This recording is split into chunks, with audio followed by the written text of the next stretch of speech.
പച്ച കുരുമുളക് വെച്ചിട്ട് ചെമ്മീനൊന്ന് ചുട്ടെടുത്താൽ അതും വയലിൽ പൊഞ്ഞിട്ട് അതിന് നമുക്കൊരു പേസ്റ്റ് വേണം. അതിന് വേണ്ടി മിക്സി ജാറിലേക്ക് ഫസ്റ്റ് മല്ലിച്ചപ്പ് പുതിനച്ചപ്പ് ഇട്ട് കൊടുക്കുക. പിന്നെ വെള്ളുള്ളി വേണം, ഇഞ്ചി വേണം. പിന്നെ വേണ്ടത് കുഞ്ഞുള്ളി ആവാം. എൻ്റെ കുഞ്ഞുള്ളി ഇല്ലാന്നോട്ടില്ലേ വലിയ ഉള്ളിയിൽ കുഞ്ഞു നോക്കിയിട്ടെടുത്ത് ഒരു രണ്ട് പുളി ഇട്ട് കൊടുക്കുക. പിന്നെ മെയിൻ വേണ്ട പച്ചക്കുരുമുളക് അതിങ്ങനെ പൊടിച്ചിട്ട് കൊടുക്കുക. അതിൻ്റെ തണ്ടയിലേക്ക് വേണ്ടാൽത്താവും ഞാനിങ്ങനെ ഇട്ട് കൊടുത്ത് എല്ലാം കൂടി നല്ല പങ്ങലൊന്ന് പേസ്റ്റ് ആക്കിയിട്ട് കൊണ്ടുവരാം.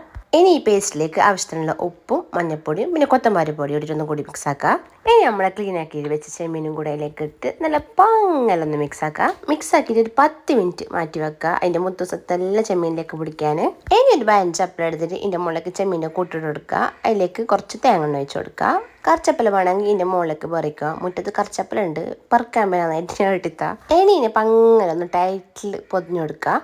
അടുത്ത പണി എന്ന് പറയുന്നത് മണിൻ്റെ ചട്ടി എടുത്തിട്ട് അതിലേക്ക് കുറച്ച് വെളിച്ചെണ്ണ ഒഴിച്ച് കൊടുക്കുക. എന്നിട്ട് ഇതിനൊന്ന് തിരിച്ചു മറിച്ചിട്ടിട്ട് നല്ല പങ്ങനെ പൊളിച്ചിട്ടെടുക്കുക. മണിൻ്റെ ചട്ടിയിൽ തന്നെ വെക്കണമോ? അപ്പം അങ്ങനെ എല്ലാം സെറ്റല്ലേ.